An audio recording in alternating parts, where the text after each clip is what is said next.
Welcome to Wildcard on CBSNews.com. This week, we've taken a cue from BP, gathered up a 6 lick of clips, and just let them flow. Tidy whities are cool again. Just take those old records off the shelf. Not because of Tom Cruise, but because of Joseph Wang, an engineering professor at UC San Diego whose breathable cotton man panties might actually save your life. These silk-screened images contain chemical sensors that react to body fluids and help monitor vital signs.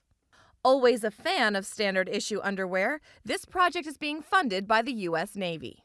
This specific project involves monitoring the injury of soldiers during a battlefield injury, and the goal is to develop a minimally invasive sensor that can locate in the field that identify the type of injury.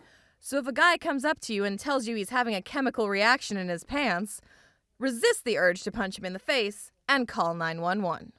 And speaking of embarrassing technology, Steve Jobs, master of Macs, Adonis of Apples, unveiled his next-generation iPod this week to a packed auditorium in California.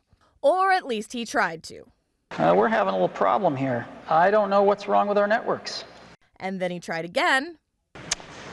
Well, geez. And again. Scott, you got any suggestions?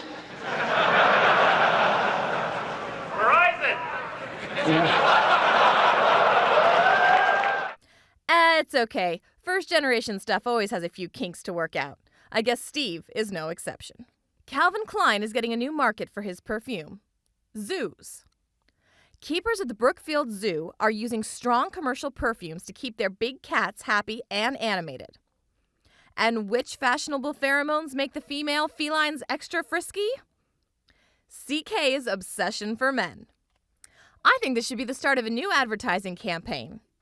Obsession for men, a surefire way to attract a big cougar. Voting is hard. Just ask the governor, who got himself elected to major office but was bested by a piece of paper and an automated machine. You've overvoted for the U.S. Senator, which means that you've voted for more than one candidate. This clearly uncomfortable poll operator helped him say hasta la vista to the defunct ballot and try again. Eventually, Arnold figured it out, and the transaction was successfully terminated.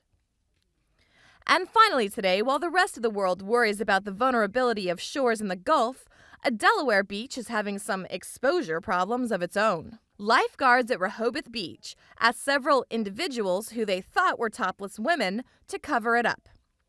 Turns out, they were transgendered men who initially refused because the city's indecency ordinance does not require men to wear shirts. Local beachgoers are starting to question whether the existing law will be enough if any future incidents should arise.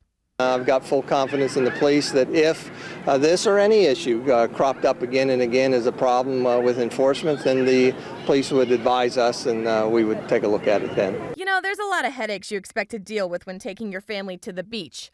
Explaining the meaning of transgendered to your 9-year-old probably isn't one of them.